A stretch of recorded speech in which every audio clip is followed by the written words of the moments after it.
All right, we're joined by head coach Kyle Smith ahead of this week's trip to Rocky Mountains to face Utah and then Colorado. If media have questions, please use the raise hand icon and we will get to you in the order you do so. With that, we will get started with Jamie Minnick. Morning, Coach. Morning, Jamie. How you doing? I'm doing all right. First question for you. I mean, this trip has been I think it's hellish for everyone, but this program has one win on the road in the mountain schools. That obviously came last year against Utah.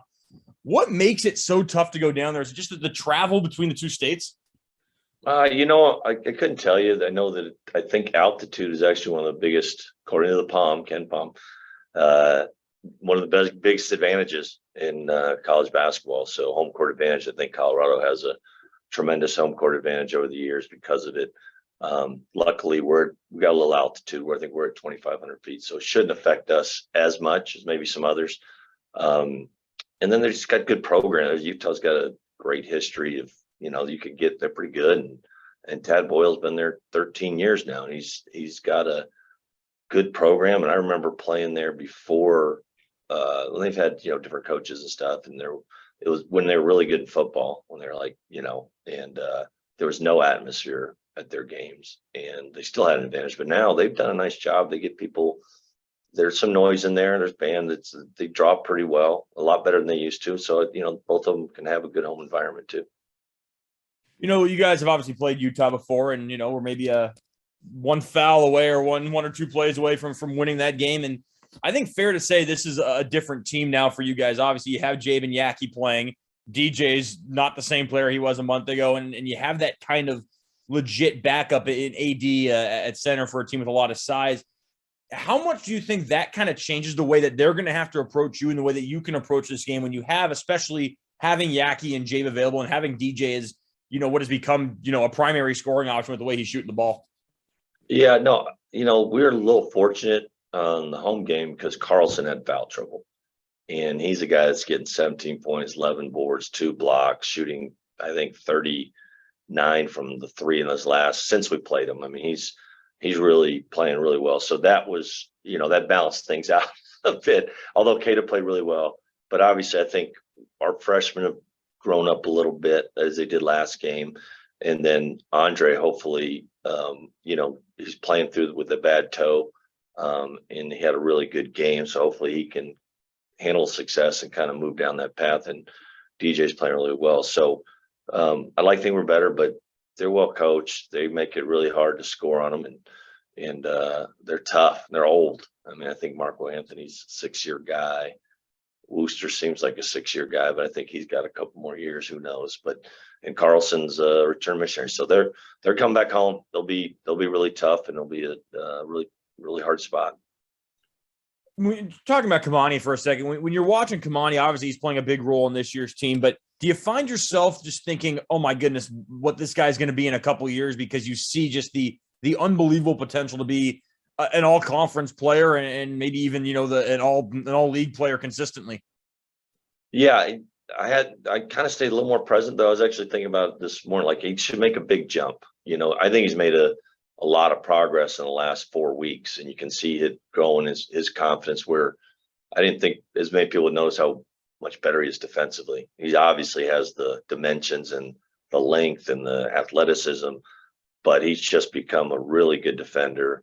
And then he's just being more confident offensive player and playing through him a little more. So I agree. I think he's, like I said, I think he'll produce somewhere in the line what Dallin Terry was doing for Arizona, like in his sophomore. They're kind of comparison. That's kind of what I thought of him. And he's a little different player, but yeah, he's pretty dynamic. Gives you a lot of flexibility. So I'd be lying if I didn't see some, and because his attitude's awesome. He really embraces the process of working. He doesn't talk a lot, but he's engaged, and he's really working to improve himself. And then just any update on Bamba for his availability this week? Still, it's I think we might have him this week, but it's not out. We're not out of the woods there. I'm hoping. Thanks, Coach. Good luck this week. All right. Thanks, Jimmy. All right. We'll give control to Colton Clark here. Hey, Coach, how's it going? Good, Colton. How you doing? Great, thanks a lot. Just want to get kind of to what extent do you think this little streak you guys are on has come from, in part, improved chemistry and learning how to play together a little bit better with a kind of a new look team? Yeah, I just think the getting Jabe and Andre in there, it takes time on that stuff. They're pretty tight knit group considering we got a lot of new faces. I think that they get along well, and now they got a little confidence playing together. And guys like I think I commented to Justin yesterday. I said he wasn't as productive scoring that stuff, but he is transforming who he is as a player by defending better, rebounding more, and doing the little things. And when those become habits, then I think there'll be more scoring. There'll be more. But he's taking on Big Bird. But I think we're just doing a lot of ball handling. But now these other guys are coming along. He should be able to free up, and it puts a lot of pressure on teams. We got that many guys that can make shots. And kind of overall, what do you think as a team has been the team's greatest strength during this 3-game winning streak? I think we've done a much better job taking care of the ball. We take care of the ball, we get better shots, and there's a comfort level. And some of it was, and a lot of it's Muhammad. I mean, he's really done a great job. And, going through, like I said, being a marked man on the scout, he had games with 6 turnovers. I just watched, the Utah game. They're physical with him. They come play his dribble, and he's learned to really adjust to that. I think that's made us better and healthy. Taking care of the ball and getting healthy. It's been a couple of key things. How'd you feel like the guys responded to Bamba being out over the last 2 games? And was it, I mean, how were they able to kind of smooth some things out there and not let it affect them? You know what? They did a great job, and a lot of it was Bamba's leadership on the bench. And sometimes guys get hurt and they can be detached and feel sorry for themselves and draw attention to themselves. He was anything but that. So that helps a lot when you got your captain, blowing wind in your sails.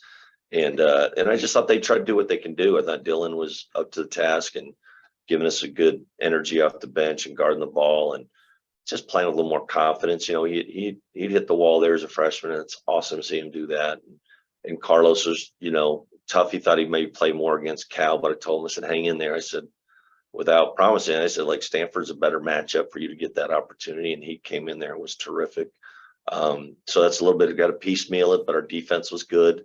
You're not going to replace the scoring from one guy. But we defended well, or, I think we held Cal to 51 and Stanford to 59. That's great defense. How would you kind of measure the parity in the Pac-12 this year? Does it feel like one of those years where really anyone can beat anyone? Yeah, I think, obviously we had a chance to get UCLA at home. They're so gritty and tough. And then the SC had a crack at them. But, top to bottom, it's, Cal's an improved team. And Stanford's good. I mean, that was really hard to. I didn't even think our guys brought it. It's like, listen, we got a team coming in here. They're Ken Palm is about what they were last year. They beat us in our gym last year, and they came out and were punching, and they're big and they're strong and they're got some skilled guys and shot the ball this well. But it's like they're gonna be fine when they go back home.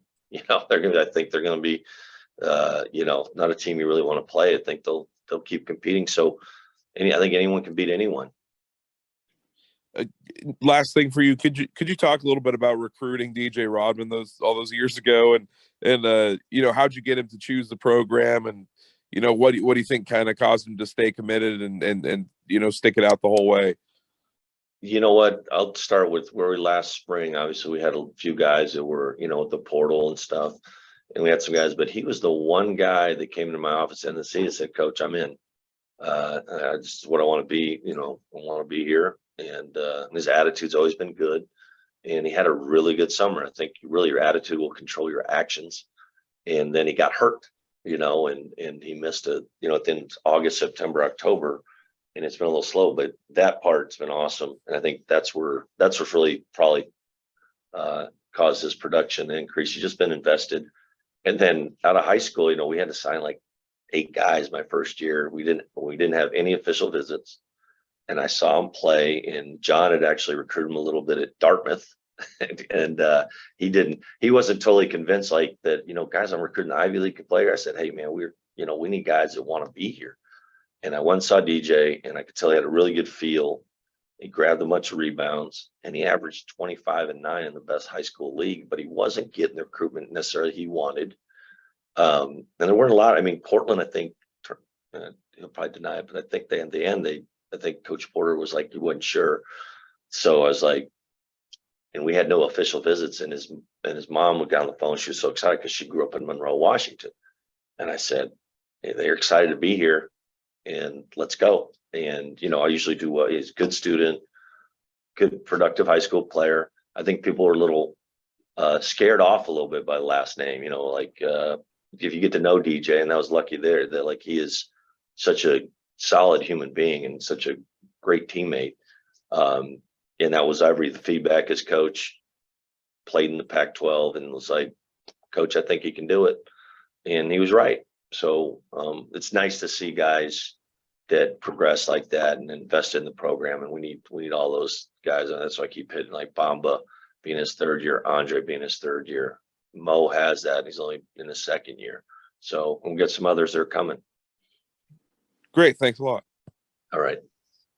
Anything else for Coach? All right. Thanks for your time.